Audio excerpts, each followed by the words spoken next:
I've had a wonderful life. I've had thousands of friends, and I've had an exciting and adventurous and gratifying existence. So I was surprisingly at ease, much more so than my wife was. But now I feel, that it's in the hands of God, whom I worship, and I'll be prepared for anything that comes.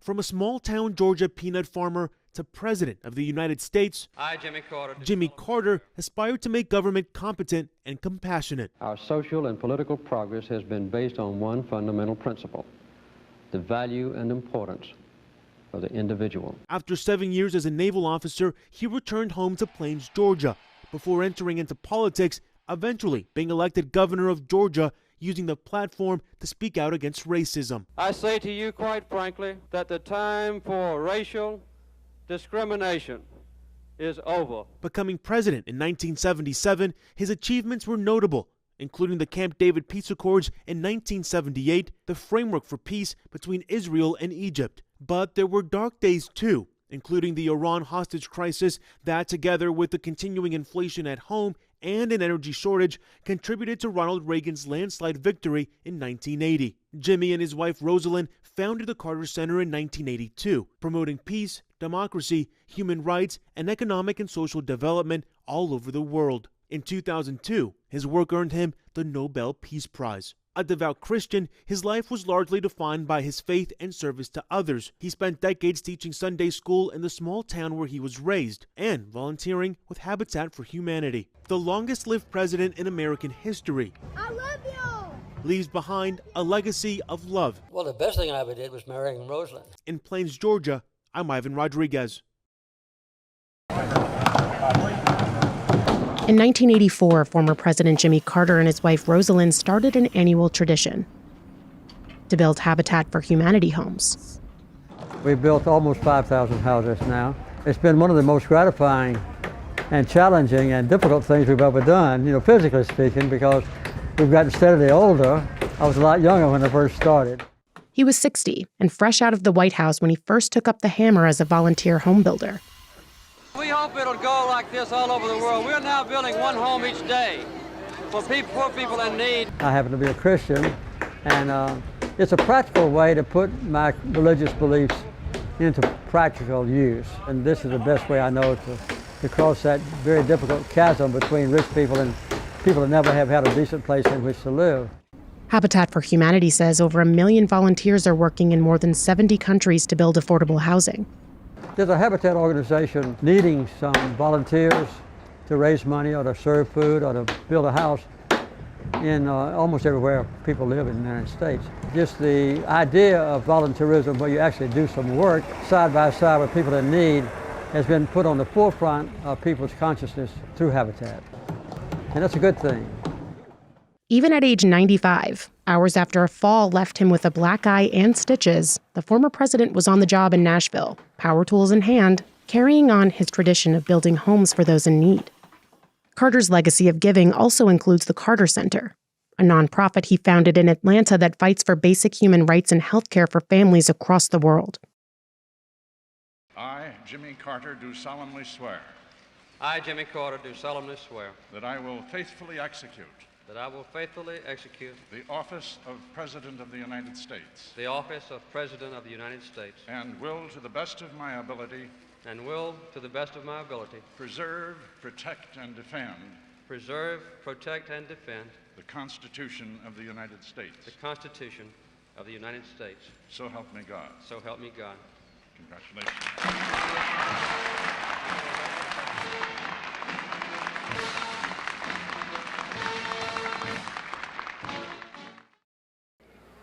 For myself and for our nation, I want to thank my predecessor for all he has done to heal our land.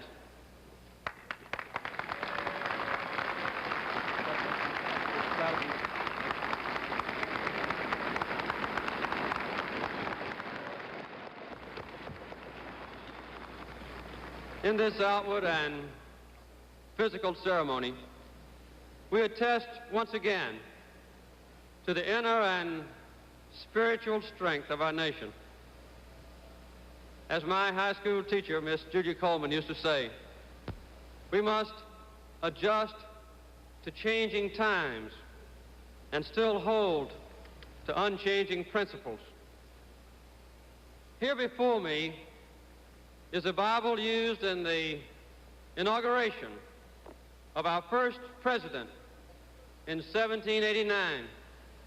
And I have just taken the oath of office on the Bible my mother gave me just a few years ago, opened to a timeless admonition from the ancient prophet Micah.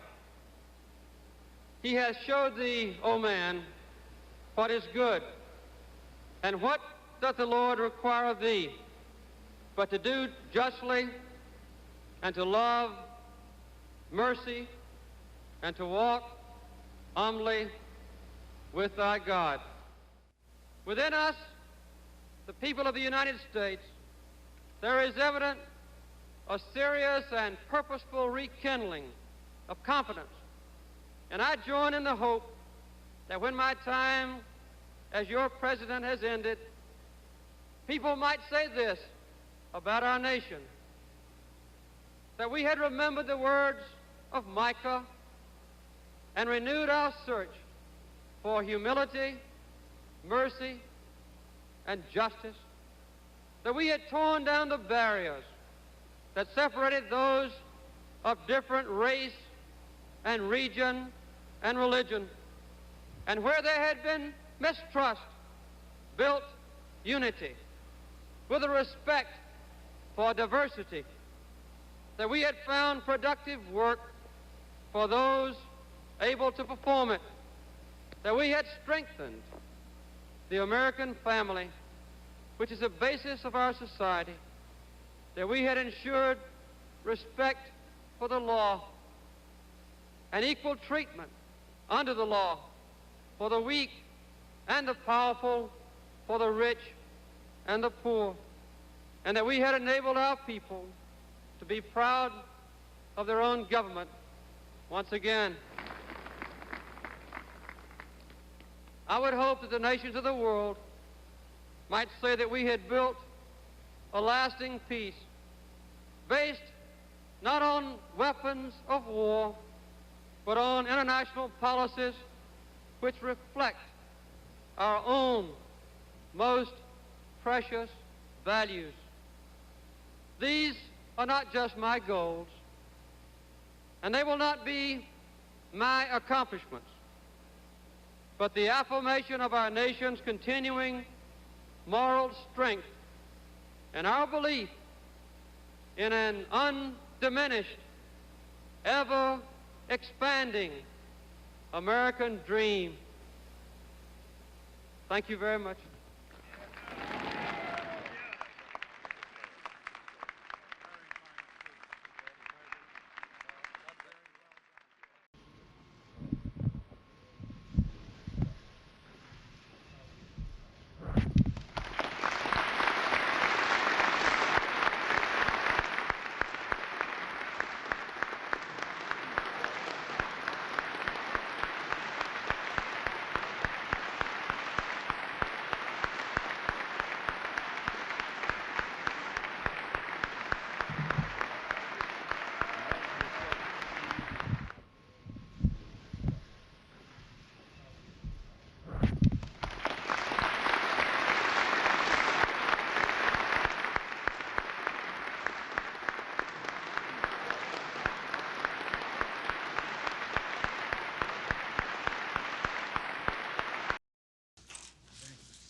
Thank you very much.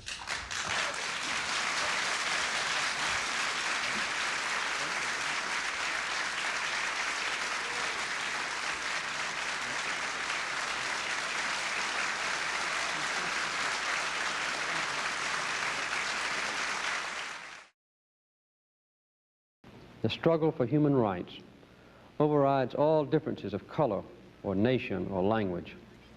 Those who hunger for freedom who thirst for human dignity and who suffer for the sake of justice. They are the patriots of this cause. I believe with all my heart that America must always stand for these basic human rights at home and abroad. That is both our history and our destiny. America did not invent human rights. In a very real sense, it's the other way around. Human rights invented America. Ours was the first nation in the history of the world to be founded explicitly on such an idea. Our social and political progress has been based on one fundamental principle: the value and importance of the individual. The fundamental force that unites us is not kinship or place of origin or religious preference. The love of liberty is a common blood that flows in our American veins. The battle for human rights at home and abroad is far from over.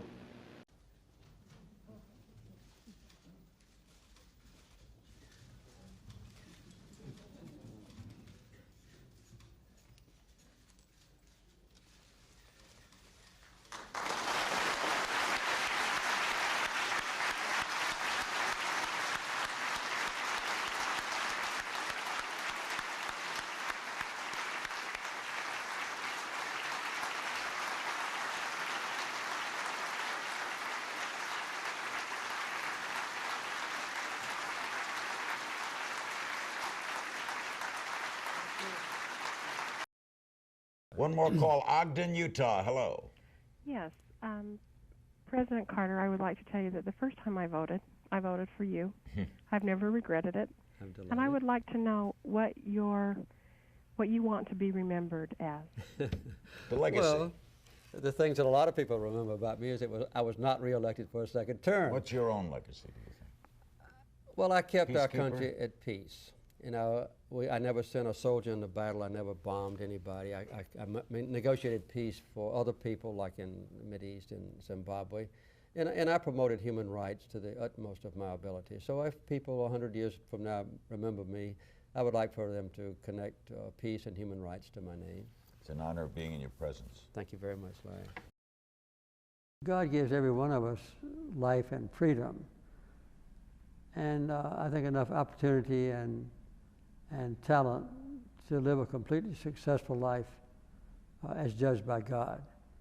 And we don't have to be rich, we don't have to be powerful, we don't have to be influential, we don't have to be good speakers in order to make a beneficial impact. And within the limits of our own capabilities and opportunities, we need to search about how to make the utmost impact for peace, for human rights, for freedom. Our social and political progress has been based on one fundamental principle: the value and importance of the individual. Based on this knowledge of Georgians, North and South, rural and urban, liberal and conservative, I say to you quite frankly that the time for racial discrimination is over. These are not just my goals, and they will not be my accomplishments, but the affirmation of our nation's continuing moral strength. Human identity is no longer defined by what one does, but by what one owns. But we've discovered that owning things and consuming things does not satisfy our longing for meaning. War may sometimes be a necessary evil, but no matter how necessary, it is always evil, never a good. America did not invent human rights. In a very real sense, it's the other way around. Human rights invented America. This is a sad day, but it brings back an incredible amount of good memories. Today, America and the world, in my view, lost a remarkable leader. The entire Carter family, on behalf of the world, the whole nation, we send our whole heartfelt sympathies and gratitude. Our gratitude for sharing President Carter with us for so many years. You know, Jimmy Carter stands as a model of what it means to live a life of meaning and purpose, a life of principle, faith, and humility. His life dedicated to others. I've been hanging out with Jimmy Carter for over 50 years, it dawned on me. And I had countless conversations with him over those years. I always would be proud to say that he used to kid me about it, that I was the first national figure to endorse him in 1976 when he ran for president. There was an overwhelming reason for it, his character.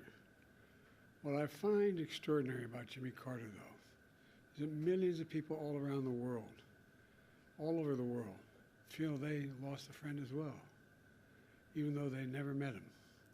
And that's because Jimmy Carter lived a life measured not by words, but by his deeds.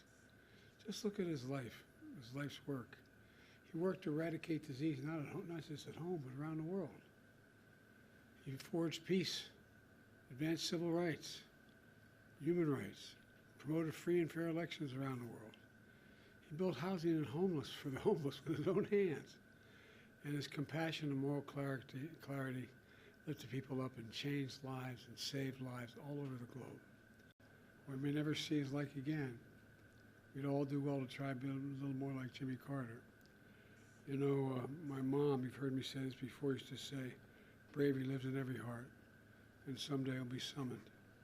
Every time it was summoned, he stepped up. Every time, politically, personally, morally. And, you know, everything. The one thing I admired most about him, he thought and believed, and he really did believe this, and I do as well, that everybody deserves an even shot. No guarantees, just a shot. Everybody deserves a shot. And, you know,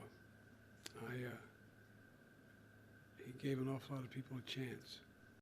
I have a number of them. I guess maybe my fondest memory of Jimmy Carter was when he grabbed me by the arm and said, I need you to help me with my campaign. And I said, I've only been around a couple years, Mr. Governor. He said, no, it'll make a difference. I said, I'm not sure it will. He said, no, it will. When I endorsed him for president, I told him why I was endorsing him, and that it was not only his policies, but his character, his decency, the honor he communicated to everyone. And, but he was also he and Roosevelt were very kind to Jill and me when we lost our son, Bo. They were there for us. And I don't know, I think that what Jimmy Carter is an example of is just simple decency. Simple decency. And I think that's what the rest of the world looks to America for. I think, and I've spoken to some of the friends of the family, they're helping with the services, and my team is working with his family and others to see to it that he is remembered appropriately here in the United States and around the world. There's a process we're going through that will take a little time to set up this. I announced earlier today we're going to do a major service in Washington, D.C. on behalf of him. But that's a formal procedure that's underway. So I'm sure we'll start talking a lot to the family between now and my main contact is Chip.